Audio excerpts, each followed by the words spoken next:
अस्सलाम वालेकुम students. Last lecture में हमने सिस्टम ऑफ लीनियर कांग्रेस को सॉल्व करना सीखा था with the help of Chinese remainder theorem. उसी को कंटिन्यू करते हुए हम एग्जांपल देखते हैं। Find an integer which leaves remainder 5 when divided by 11 and 2 when divided by 19। इससे पहले हमें सिस्टम ऑफ लीनियर कांग्रेसेस दिया होता था और हम उसको चाइनीज रिमाइंडर थ्योरम की हेल्प से 4 स्टेप्स में सॉल्व कर लेते थे।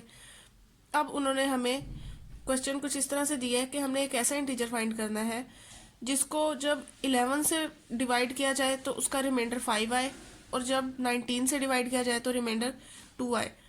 तो अगर हम इसको कांग्रेंस की फॉर्म में देखें तो कांग्रेंस में क्या होता है, a congruent to b mod m. इसका क्या मतलब होता है कि जब हम ए को एम से डिवाइड करें तो हमारा रिमाइंडर बी आए। अब इसी तरह हम इस स्टेटमेंट को कांग्रेंस की फॉर्म में कैसे लिख सकते हैं, एक ऐसा इंटीजर हमने एक्स ले लिया जिसको जब 11 से डिवाइड करें तो रिमाइंडर 5 आए, तो हम इसको इस तरह से लिख सकते हैं x is congruent to 5 under mod 11। इसी तरह अब हमने ऐसा इंटीजर लेना है जो 11 से डिवाइड होने पे 5 रिमाइंडर दे और 19 से डिवाइड होने पर 2 रिमाइंडर दे। तो दूसरा हम इसको यूं लिख सकते हैं कि x is congruent to 2 under mod 19। इस तरह से हमारे पास ये सिस्टम ऑफ लीनियर कांग्रेस आ गया जो 2 कांग्रेंसेस पे मुश्तमिल है। अब आगे आप इसको खुद से सॉल्व कर लेना with the help of Chinese remainder theorem. इससे पहले हमने 2 एग्जांपल्स की हेल्प से भी ये मेथड सीख लिया है। तो उन एग्जांपल्स में तो 3 कांग्रेंसेस होती थी, इसमें 2 कांग्रेंसेस है तो ये आपके लिए रिलेटिवली इजी होगा। तो इस क्वेश्चन को आप खुद सॉल्व करेंगे। सबसे पहले हमने लीनियर कांग्रेंस देखी, उसके बाद हमने सिस्टम ऑफ लीनियर कांग्रेंसेस देखा। अब हम एक स्टेप फर्दर मूव करते हैं और अब हम देखेंगे पोलिनोमियल कांग्रेंसेस। जैसे हमने लीनियर इक्वेशंस देखी थी, फिर क्वाड्रेटिक इक्वेशंस देखी थी, फिर पोलिनोमियल इक्वेशंस देखी थी, इसी तरह अब हम पोलिनोमियल कांग्रेंसेस की तरफ आते हैं। A polynomial congruence is a congruence of the form f of x is equals to an minus 1 xn minus 1 plus up to so on a0 congruent to 0 mod m where n is greater or equal to 1 and a0 to an belongs to set of integers। इसका क्या मतलब है कि polynomial Congress, ये expression तो आप जानते हैं कि ये एक पोलिनोमियल का एक्सप्रेशन है, पोलिनोमियल जिसकी डिग्री n है। तो पोलिनोमियल कांग्रेस क्या होगी, उस पोलिनोमियल को हम इस फॉर्म में लिख दें कि polynomial is congruent to 0 under mod m। तो ये पूरा एक्सप्रेशन हमें दे देता है पोलिनोमियल कांग्रेस। और ये जो an माइनस 1 a0 है ये सब इंटीजर्स हैं और n यानी पोलिनोमियल की जो डिग्री है वो ग्रेटर और इक्वल टू 1 है। n integer x0 which belongs to set 0 1 m minus 1, यानी x0 क्या है, m जो मॉड के अंदर वैल्यू है उससे छोटे सारे इंटीजर्स, उससे छोटे सारे positive integers is the solution of 1 if f of x0 is congruent to 0 mod m। कोई भी इंटीजर, जैसे हमने लीनियर कांग्रेस भी सॉल्व की थी तो हम उसका सोल्यूशन कहाँ फाइंड करते थे, मॉड के अंदर वाली वैल्यू से सारे छोटे पॉजिटिव इंटीजर्स देख लेते थे। इसी तरह हम पोलिनोमियल कांग्रेस का सोल्यूशन भी फाइंड करेंगे, कोई ऐसा इंटीजर m से छोटा जो इस कांग्रेस को सेटिस्फाई करता हो, यानी जब हम इस एक्सप्रेशन में उसकी वैल्यू सब्सटीट्यूट करें तो आंसर हमारा 0 के ही कॉन्ग्रेंट है। For example 2x cube plus x square plus 1 congruent to 0 mod 3, ये भी एक पोलिनोमियल कांग्रेंस है। और ये इसकी डिग्री क्या है, यहाँ x की पावर n हो तो और साथ वाला जो उसके इंटीजर है वो नॉन जीरो हो तो उसकी डिग्री n होती है। यहाँ पे x की हाईएस्ट पावर यानी x की जो पावर है वो 3 है, तो इसका मतलब इसकी डिग्री 3 है। और इसके सोल्यूशन क्या है वो हम इंस्पेक्शन से ही देख लेते हैं। मॉड 3 में देख रहे हैं, 0 पुट करके देखें तो ये आता है 0 प्लस 0 प्लस 1, यानी 1 इज कॉन्ग्रुएंट टू 0, ये तो फॉल्स होल्ड नहीं करता। 1 पुट करके देखें तो ये बन जाएगा 2 प्लस 1 3, 3 प्लस 1 4 और 4 अंडर मॉड 3 1 देता है, आंसर 0 नहीं देता, तो इसका मतलब 1 भी इसका सोल्यूशन नहीं है। 2 पुट करके देखें तो ये बन गया 8 2 रेज टू पावर 3, 8 इंटू 2 16 और ये बन गया 2 raise to power 2 4, 4 plus 16 20, 20 plus 1 21, और 21 जो है अंडर मॉड 3 आंसर 0 देते हैं क्योंकि 3 जो है वो 21 को डिवाइड करता है। तो इसका मतलब ये एक पोलिनोमियल कांग्रेस ऑफ डिग्री 3 है और इसका सोल्यूशन क्या है, x 0 से उसको मैंने रिप्रेजेंट कर दिया, वो 2 के इक्वल है। Next second example, x plus 3 congruent to 0 mod 8। ये भी एक पोलिनोमियल कॉन्ग्रुएंसी है, हालांकि ये एक लीनियर कॉन्ग्रुएंस है, लेकिन हर लीनियर इक्वेशन जैसे पोलिनोमियल इक्वेशन होती है ऑफ डिग्री 1, इसी तरह ये एक पोलिनोमियल कॉन्ग्रुएंस है और इसकी डिग्री क्या है, x की हाईएस्ट पावर 1 है। तो ये पोलिनोमियल कॉन्ग्रुएंस ऑफ डिग्री 1 है और इसका सोल्यूशन भी अगर हम इंस्पेक्शन से देखें तो वो 5 आ जाता है। अब हम नेक्स्ट थ्योरम देखते हैं। Let f of x is equals to this be a polynomial of degree n with integer coefficients। ये हमने ले लिया एक पोलिनोमियल, उसकी डिग्री n है और उसके कोफिशिएंट इंटीजर्स हैं। Then this polynomial congruence f of x congruent to 0 mod p has at most n incongruent solutions where p is prime। ये थ्योरम हमें क्या बता रहा है कि कोई भी पोलिनोमियल कॉन्ग्रुएंस जिसकी डिग्री n हो उसके ज्यादा से ज्यादा n ही सॉल्यूशंस होंगे, और मॉड में क्या आ रहा है, p प्राइम। अगर यहाँ कोई इंटीजर आए तो तब भी रिजल्ट होल्ड नहीं करता। ये रिजल्ट हमें क्या बताता है, अगर हम कोई प्राइम का मॉड लें with respect to prime mod लें तो हमारी जो polynomial congruence of degree n है उसके एटमोस्ट n ही सॉल्यूशंस होंगे, n से ज़्यादा सॉल्यूशंस नहीं हो सकते, n से कम हो सकते हैं क्योंकि हमने ये कहा है कि ज़्यादा से ज़्यादा n सॉल्यूशंस होंगे। एग्जाम्पल देख लेते हैं कि पोलिनोमियल कॉन्ग्रुएंस हमें दी हो तो उसका सोल्यूशन कैसे देखते हैं। Find all solutions of f of x is equals to x square plus x plus 7 congruent to 0 mod 3 cube। इससे पहले जो हमने ये वाली एग्जांपल्स देखी थी ये सिंपल ही थी। यहाँ जो मॉड में वैल्यूज आ रही थी वो 3 था, ये 8 था, तो इनको हमने इजीली सॉल्व करके देख लिया था बाय इंस्पेक्शन ही। लेकिन अब जो हमें एग्जांपल आ रही है वो इतनी इजी नहीं है क्योंकि यहाँ जो है वो प्राइम की पावर आ रही है, 3 की पावर 3 आ रही है। तो यानी ये मॉड 27 में हमने इसको चेक करना है, इस कॉन्ग्रुएंस को। तो इसको सॉल्व करने का एक तरीका है, इसमें भी हम स्टेप्स बना लेंगे ताकि आपको इसको याद रखने में आसानी हो। तो सबसे पहला स्टेप क्या है, सबसे पहले स्टेप में हमारी गिवन कॉन्ग्रुएंस जो हमने मॉड 3 क्यूब में फाइंड करनी है, हम 3 की पावर 3 की बजाय सबसे छोटी पावर में इसको सॉल्व करेंगे, यानी हम मॉड 3 में इसको सॉल्व करेंगे। मॉड 3 में इसका जो आंसर आएगा उस आंसर को हम मॉड 3, अब 3 के ऊपर वाली पावर 3 स्क्वायर आती है, हम उसको पावर 3 स्क्वायर में पुट करके सॉल्व करेंगे और उसका जो आंसर आएगा उसको फाइनली हम मॉड 3 क्यूब में पुट करके देखेंगे। अब हम देखते हैं solution. First solve f of x under modulo 3। Mod 3 में हमने इसको सॉल्व किया सबसे छोटी पावर में, क्योंकि अब हम इसको क्यों सॉल्व कर सकते हैं, since any solution x modulo 3 cube must also satisfy f of x under modulo 3। कि अगर कोई भी सोल्यूशन इस f of x का हम मॉड 3 क्यूब में लें तो वो मॉड 3 में भी होल्ड करता है। तो हम क्या करते हैं, हम मॉड 3 वाला आंसर निकाल लेते हैं। अब इसको हमने सॉल्व करना है f of x को अंडर मॉड 3, तो हमने कंसिडर कर लिया f of x को अंडर मॉड 3।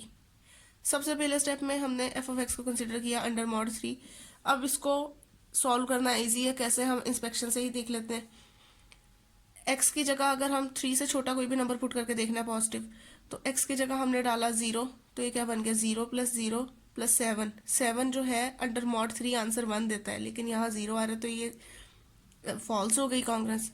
अब हम x की जगह 1 डालकर देखते हैं, 1 प्लस 1 प्लस 7, तो ये बन गया 9, और 9 अंडर मॉड 3 आंसर 0 ही देता है। इसका मतलब 1 जो है हमारी कॉन्ग्रुएंस का सोल्यूशन है। आगे 3 से छोटा 2 नंबर था, 2 भी देख लेते हैं क्या वो भी इसका सोल्यूशन बनता है या नहीं। तो ये बन गया 2 raise to power 2 4, 4 plus 2 6, 6 plus 7 is equal to 13, लेकिन 13 अंडर मॉड 3 आंसर 1 देता है, 0 नहीं, इसका मतलब 2 भी इसका सोल्यूशन नहीं है। तो हमारी कॉन्ग्रुएंस का हमें एक ही सोल्यूशन मिला, x इक्वल टू 1। अब स्टेप 2 में हमने क्या करना है, स्टेप 1 में हमने क्या किया था, कॉन्ग्रुएंस को अंडर मॉड 3 सॉल्व किया था। अब स्टेप 2 में हमने क्या करना है, कॉन्ग्रुएंस को अंडर मॉड, मॉड की पावर अब बढ़ा देनी है। 3 था, 3 की अगली पावर 3 स्क्वायर है। Next we solve f of x under mod 3 square. क्यों हम ये ऐसा कर सकते हैं, क्योंकि अगर हम इस कॉन्ग्रुएंस का सोल्यूशन अंडर मॉड 3 क्यूब लें तो अंडर मॉड 3 स्क्वायर भी होल्ड करता है। जैसे अगर आपको इस बात को समझाना हो,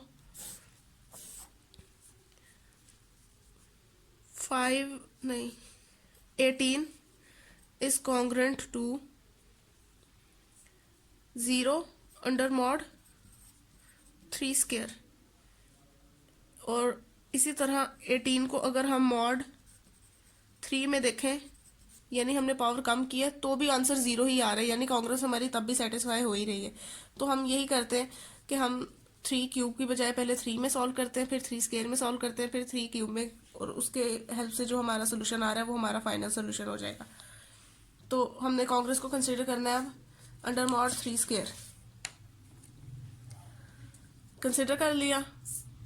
अब मॉड 3 में x किसके कॉन्ग्रुएंट आ रहा था, 1। हमने यही सोल्यूशन निकाला था ना, x equal to 1 is the solution of 1, यानी इस कॉन्ग्रुएंस का अंडर मॉड 3 सोल्यूशन था।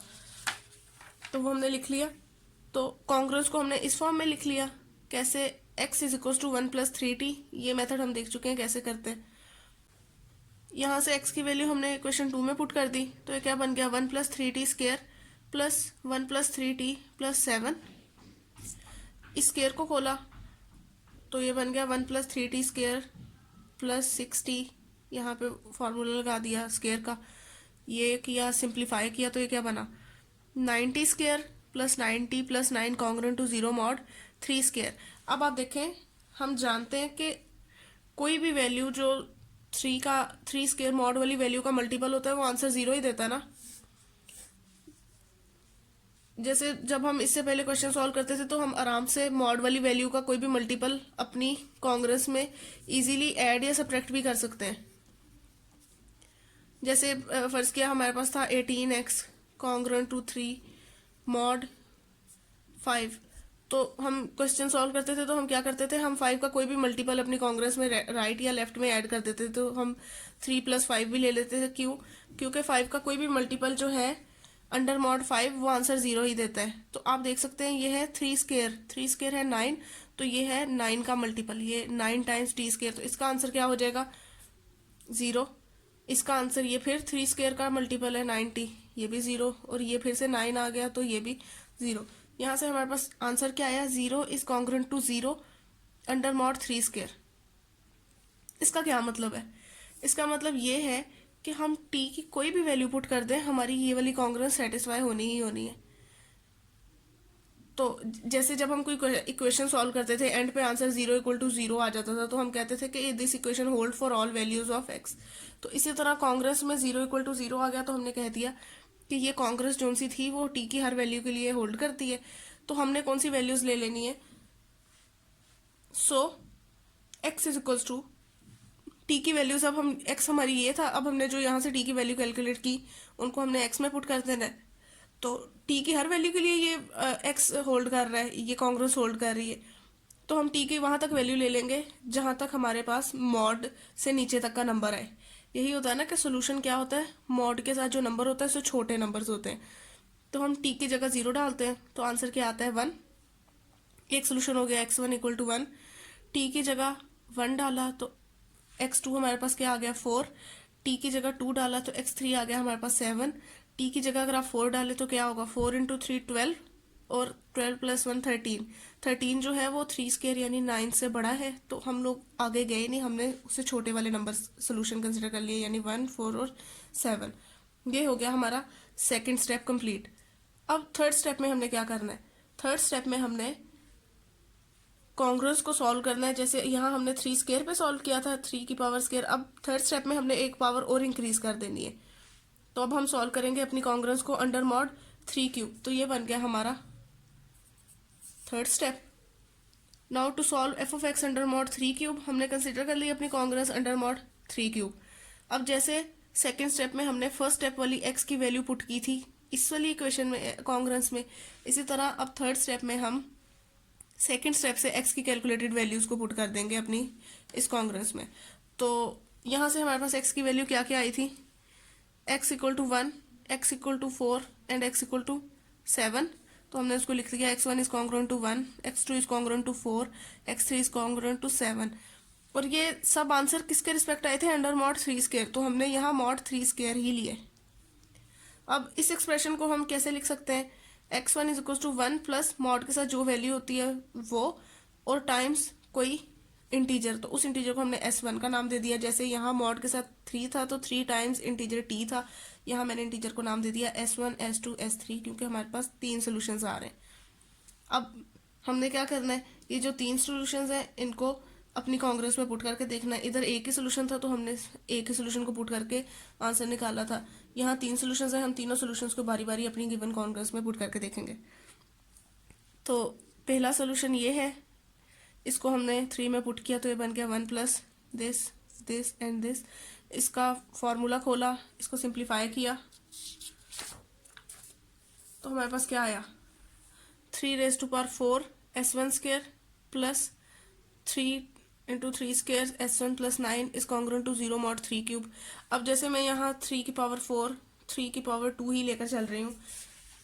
आप चाहें तो इसको सिंप्लीफाई करके लिख सकते हैं। 3 की पावर 4 जो भी आंसर देती है 81 देती है। यहाँ से 3 की पावर 3 27 आंसर देती है, तो आप यहाँ 81 भी लिख सकते हैं और यहाँ 27 भी लिख सकते हैं। उसके बाद अब हमने देखना है इसको अंडर मॉड 3 क्यूब। 3 क्यूब का मतलब क्या है, 27। हमने ये वैल्यूज देखनी है अंडर मॉड 27। तो फिर से वही जो हमने पहले यूज़ किया था, इसमें के मॉड वाली वैल्यू का ये मल्टीपल आ रहा था, तो ये भी 0 हो गया, ये भी 0 हो गया, ये भी 0 हो गया। अब यहाँ देखें, मॉड में है हमारा 3 क्यूब, ये वैल्यू आ रही है 3 की पावर 4, यानी ये 3 क्यूब का मल्टीपल है। कैसे, हम इसको यूँ लिख सकते हैं, 3 क्यूब टाइम्स 3s1 स्क्वायर। तो इसका मतलब ये भी वैल्यू हो गई 0।